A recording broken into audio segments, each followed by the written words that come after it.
Xiaomi. Cette marque nous a toujours habitués à sortir plein de produits, mais là, ce mois de mars 2021, ça a été quelque chose. Ça a été très intense. Avant d'aller plus loin, j'aimerais juste vous dire un petit mot sur notre toute nouvelle application Frandroid. Elle a été mise à jour avec une interface toute fraîche où vous retrouverez très facilement nos actualités, nos bons plans, nos tests et évidemment aussi nos vidéos. Tout ça, c'est disponible évidemment sur Android, mais aussi pour la toute première fois sur iPhone. Du coup, on a mis un lien dans la description qui vous explique comment rejoindre la bêta ouverte de notre application. Et moi, je vous dis du coup à tout de suite sur le Play Store et sur l'App Store. Mais revenons-en à nos moutons.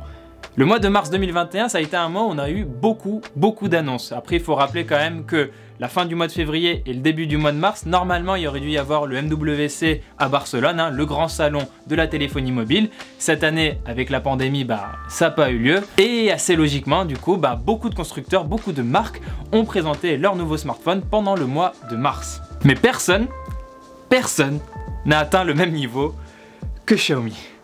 Du coup, dans cette vidéo, j'aimerais revenir avec vous sur le mois de mars particulièrement chargé de Xiaomi et essayer de comprendre un petit peu la stratégie de la marque, pourquoi elle annonce autant de produits et pourquoi aussi ça intéresse autant les gens. Je vais essayer de vous faire un petit récapitulatif concis. Le mois de mars de Xiaomi, il a commencé avec l'annonce de 4 smartphones, les Redmi Note 10, Note 10 Pro, Note 10S et Note 10 5G. Jusque là, 4 smartphones, ça va, c'est beaucoup mais c'est pas trop.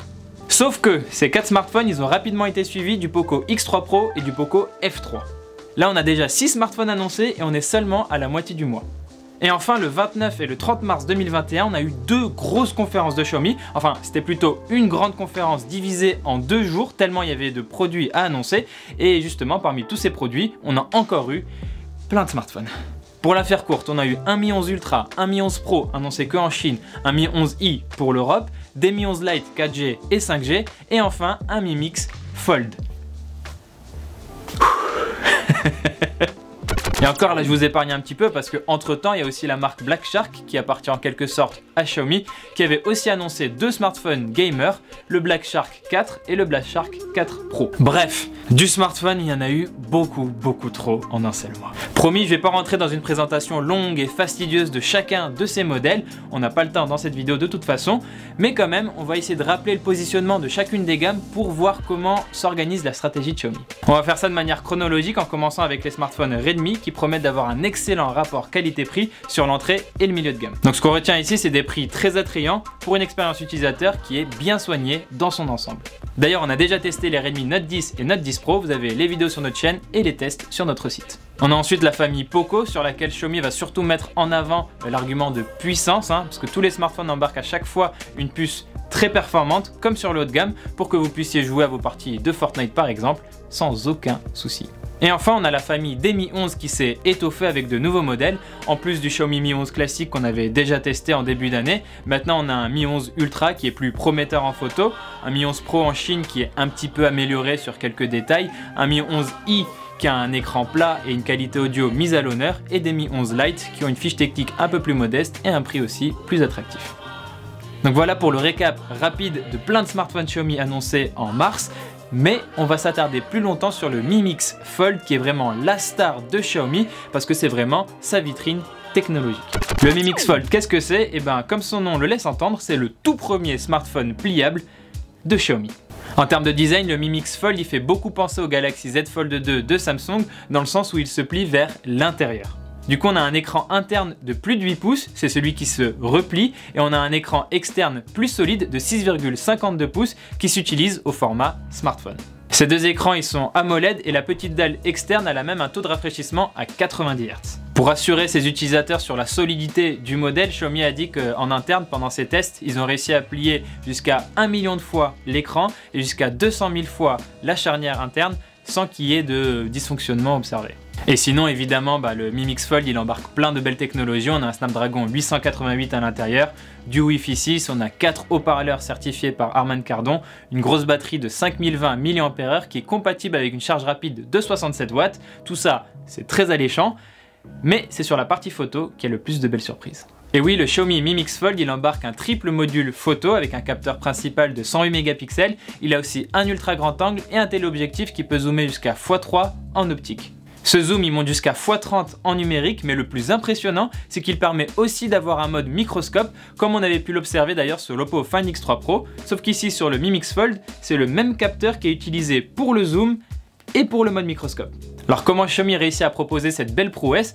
En fait le constructeur utilise une technologie très intéressante, une lentille liquide. Pour la faire simplement, cette lentille liquide elle est par-dessus le capteur et comme elle est liquide, elle peut changer de forme et du coup recevoir la lumière de manière différente en fonction de la situation. Un seul capteur peut servir à différents modes de prise de vue et ça pour l'avenir des smartphones ce sera très intéressant parce que ça permettra d'avoir des modules photo qui ne vont pas trop grandir parce qu'il faut le rappeler quand même, les smartphones ça a une taille limitée. Si vous voulez en savoir plus sur cette lentille liquide, on a un article complet sur frandroid.com, je vous ai mis aussi le lien dans la description. Et ce n'est pas tout parce que l'appareil photo du Mi Mix Fold y réserve une autre surprise, une puce conçue maison par Xiaomi et qui s'appelle Surge C1. Cette puce elle permet plusieurs choses, un traitement numérique des images plus efficace, une meilleure mise au point en faible luminosité et sur les petits objets et une balance des blancs automatique optimisée. Donc voilà, ce smartphone c'est un condensé de technologie, ça veut vraiment montrer tout le savoir-faire de Xiaomi et en plus de ça, il est pas si cher. Alors si, il est très cher, mais pas aussi cher que plein d'autres smartphones pliables. En Chine, la version avec 12 Go de RAM et 256 Go de stockage, elle coûte que, j'ai fait des guillemets, 1 300 € hors taxe. Donc voilà, Xiaomi a sorti beaucoup de smartphones pendant ce mois de mars et des smartphones importants en plus comme les Redmi Note 10, le Mi 11 Ultra ou encore le Mi Mix Fold. Mais la grande question du coup c'est pourquoi en sortir autant? En fait cette stratégie elle a été mise en place par Xiaomi depuis quelques années déjà et c'est juste qu'elle a atteint une sorte de paroxysme pendant ce mois de mars et cette stratégie on peut la résumer en une idée assez simple, inonder le marché. Inonder le marché, ça permet plusieurs choses. Ça permet de se placer sur plein de segments de prix. Ça permet aussi de donner une impression de liberté, parfois fausse, mais une impression de liberté quand même aux utilisateurs. Ça permet aussi de mobiliser toujours, encore et toujours la communauté de fans, qui est d'ailleurs très active chez Xiaomi. Et surtout, ça permet d'éclipser la concurrence. Parce que comme vous vous en doutez, le marché des smartphones, il n'a pas été animé que par Xiaomi pendant ce mois de mars. On a aussi eu de nouveaux smartphones Samsung, de nouveaux smartphones Oppo, un nouveau smartphone Motorola, enfin bref, il y a eu de l'activité à côté, mais non, beaucoup d'acteurs du marché du coup avaient les regards tournés vers Xiaomi. Et cette stratégie, c'est vrai qu'elle est très agressive, mais elle est bien partie pour durer parce qu'elle fonctionne. Xiaomi vend beaucoup de smartphones. Au point où le patron de l'entreprise, Lei Jun, a parlé d'un véritable miracle économique en 2020 parce que la marque a continué d'observer de fortes croissances malgré le contexte sanitaire qui, vous le savez, n'a pas été joyeux. Alors est-ce que l'actualité de Xiaomi maintenant elle va toujours être aussi intense que celle du mois de mars? Non, il y a quand même besoin de souffler un petit peu, même pour un ogre comme Xiaomi. Mais ça va être amené à se réitérer, je pense, notamment au mois d'octobre, qui, on le sait, a toujours été un mois très animé dans le monde de la tech et on peut faire confiance pour que Xiaomi nous remette une couche. Après, il va quand même falloir faire attention à ne pas abuser de cette stratégie parce que saturer le marché, c'est bien beau, mais il faut toujours aussi faire attention à ne pas saturer l'attention des consommateurs et aussi quand même sortir beaucoup de smartphones, c'est aussi avoir un impact environnemental très important et on peut se demander à cet égard si Xiaomi ne sort pas trop de smartphones. Voilà, c'est tout pour cette vidéo, merci de l'avoir regardé jusqu'au bout. N'hésitez pas à nous dire dans les commentaires ce que vous pensez de cette stratégie de Xiaomi. Est-ce que c'est la bonne stratégie ou est-ce que la marque en fait trop? On a hâte de lire vos avis. Sinon, évidemment, je vous invite à vous abonner à notre chaîne YouTube et à nous retrouver sur plein de réseaux sociaux. On est sur Twitter, Facebook, Instagram et évidemment, je le rappelle, sur notre application flambant neuve. Quant à moi, je vous dis à très bientôt dans une prochaine vidéo sur Frandroid.